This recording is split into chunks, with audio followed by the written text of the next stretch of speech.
Welcome. My name is Josh Slater. I'm Professor of Equine Clinical Studies at the Royal Veterinary College, and we're going to talk about equine herpesviruses, and in particular time to think outside of that classification box, the way we've thought about this disease being compartmentalised into three separate entities: respiratory, abortion and neuro.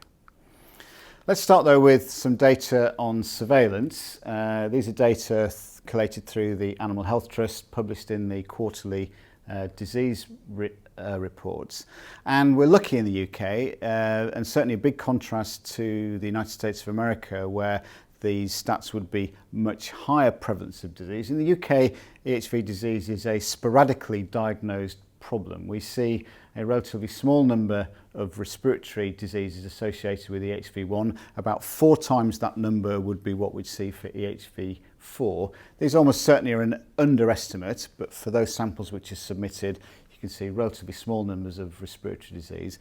I think abortion is probably quite well monitored for surveillance-wise, and most years relatively small numbers of sporadic abortions. But you can see that along that list there have been some significant outbreaks on individual farms. And then perhaps top of the list for worry for many horse owners is EHM. And this continues to be a sporadic disease across the UK. You can see the relatively small numbers there across the last 4 years. And mainly single cases, which is interesting given that this is a contagious disease. But we'll think about that a little bit more as we go through the talk. And then here's some additional data again from the quarterly disease reports collated through the Animal Health Trust. This is 4 years worth of abortion data, just to show the numbers of samples which are submitted and the proportion of those which test positive for EHV1. So it is actually a relatively common cause of abortion, and that's why testing for this is so important. Now, let's think about what makes EHV1 and EHV4 so special in terms of pathogens, because they really do need to be thought about quite differently from the way we'd think about the way flu behaves, for example. So firstly, these are really successful pathogens. They're distributed widely across the horse population. Been around for a long time, and they're highly adapted to the horse, and this means that they manage to spread through the population generally without causing overt disease. So if you think back to the table, we need to think of this as an iceberg, with the clinical cases being the tip. There's a large amount of low-grade or subclinical disease happening, but that's still important because this is how these viruses transmit. Their life cycles are very sophisticated, certainly compared to flu, which is a mucosal infection, hit and run, in and out of the horse. These are persistent infections, and they're invasive infections. We know that young stock foals become infected early in life. We know that the majority of horses have latent infection on recovery, which persists for a long time, probably for life, certainly for extended periods. The adaptation of the virus to horses means that much of the transmission is invisible to us. It's happening, but we don't see it.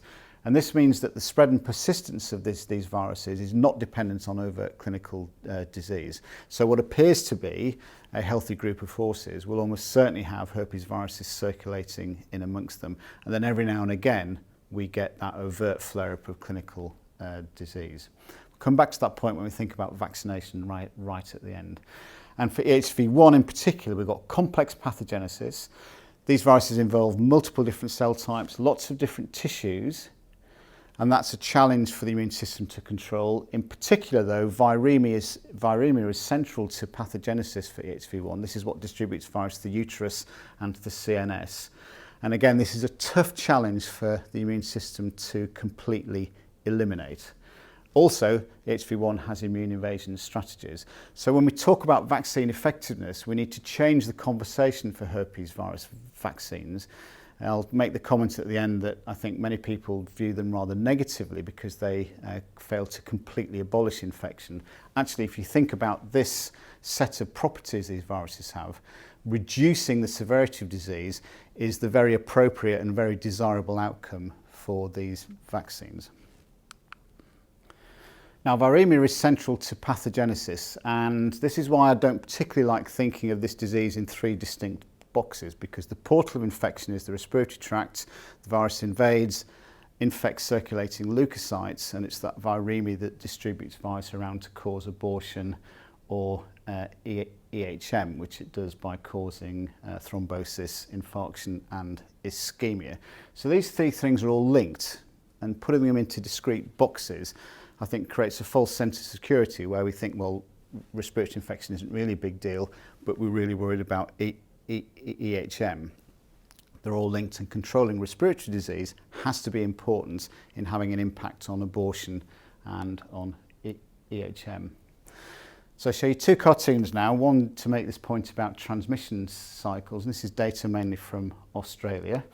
If we start with adult horses, so these are mares on stud farms, lots of evidence that transmission to foals happens clinically, so you get some evidence of infection, but a lot of that transfer of infection, even to foals, happens silently, in other words, without obvious clinical signs. Infection then cycles through foals, again, both silently and clinically, but with a surprising amount of silent infection. And then back round to yearlings and older young stock, again with silent and clinical cycles of infection. And then in adults, mostly this disease circulates silently. So relying on clinical observation to tell you whether you've got a herpes virus problem is only ever going to pick up that minority of cases at the tip of the iceberg.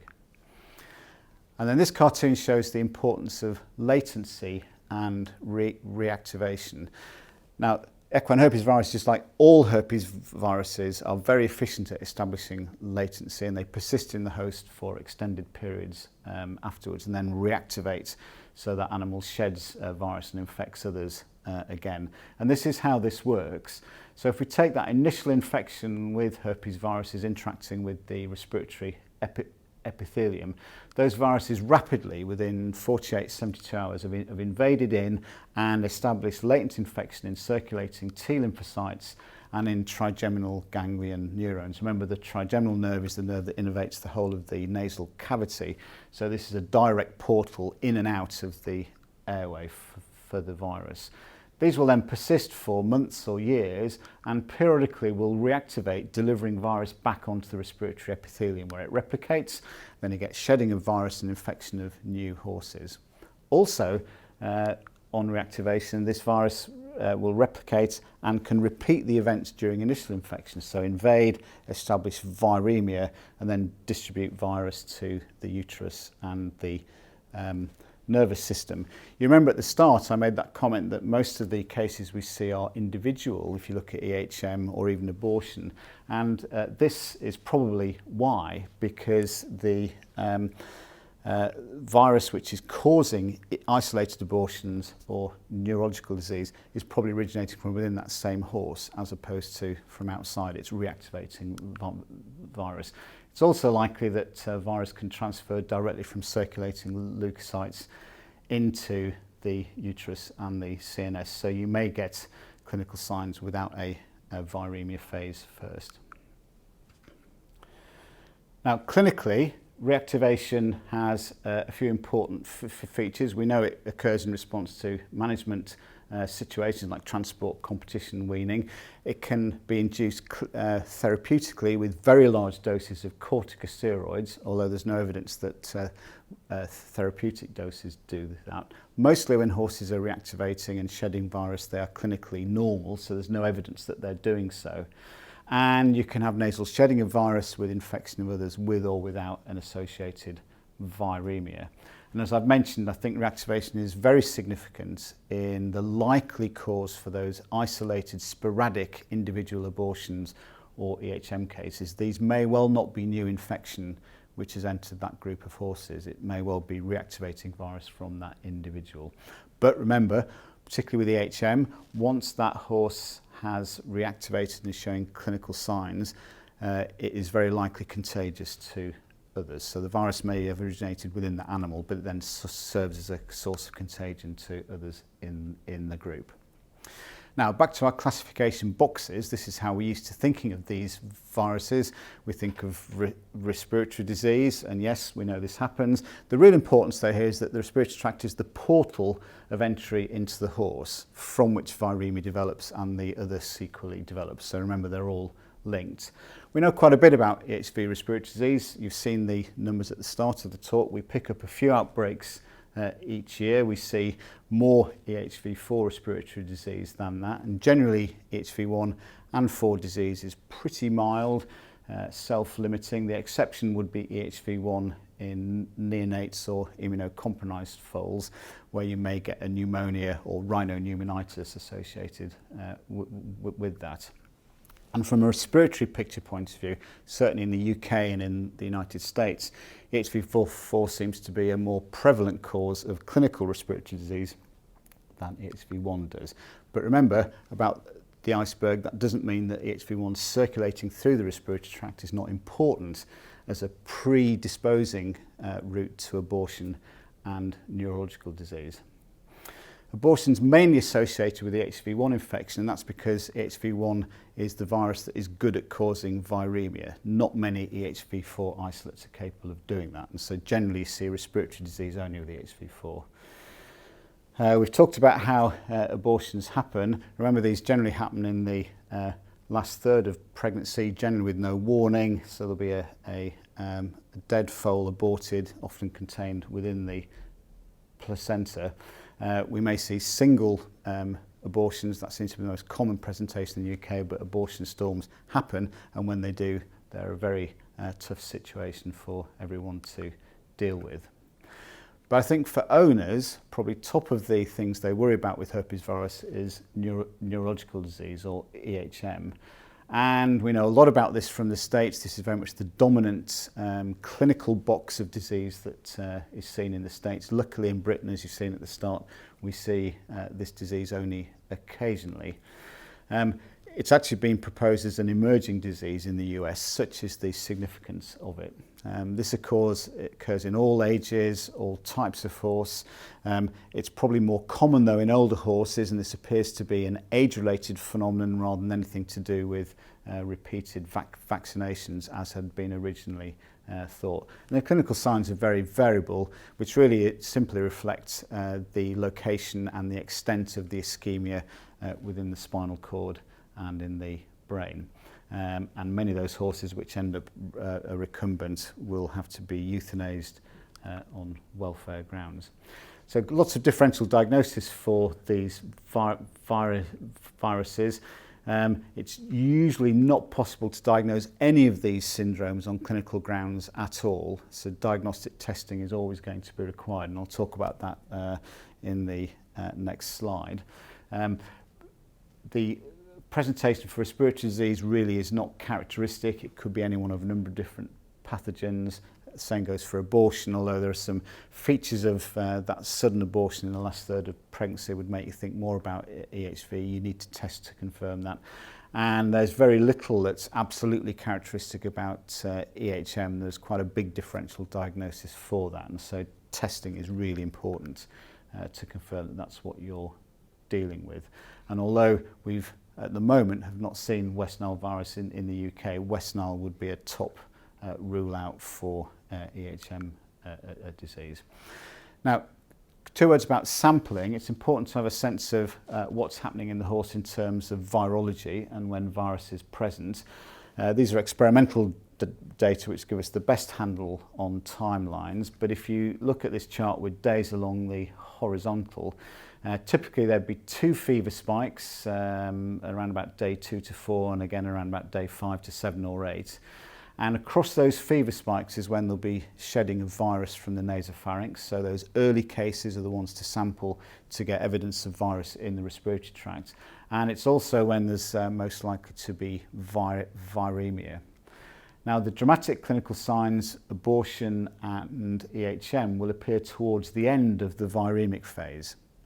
So what that means is, from a sampling and diagnosis point of view, you're quite likely to get false negatives from these, from EHM cases in particular, if you're sampling them several days after the onset of clinical signs. The reliable time to sample is right at the start of clinical disease.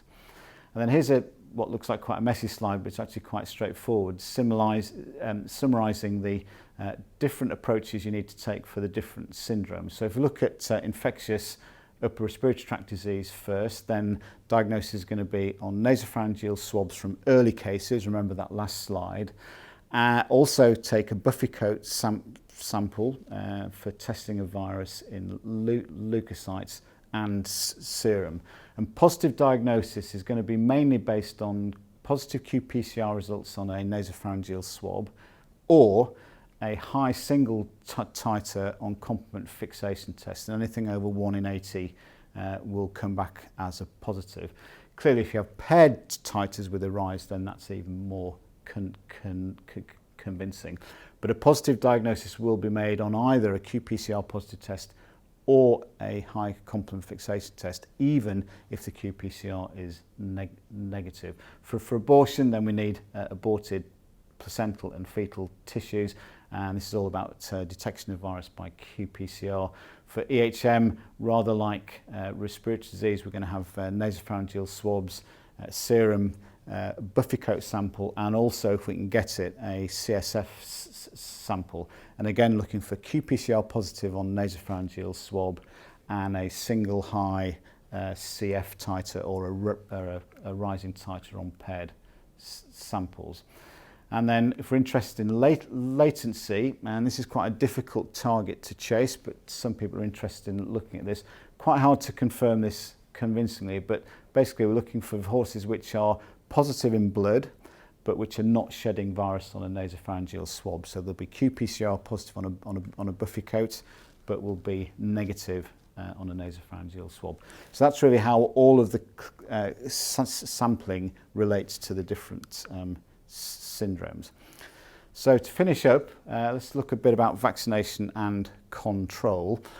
Now, there's no doubt vaccination is a vital part of control programs. It's a significant aid to disease control, and you need to combine this with management and basic biosecurity measures. These are all set out for us in the Levy-Borg Code of Practice, and if you've not checked out the Equine BioSafe app, do. It's a free resource and it contains all of the Levy-Borg Codes of Practice together with a lot of other resources. They're very useful on the ground. Put it on your mobile device. You can use that on the go when you're dealing with situations on horse yards.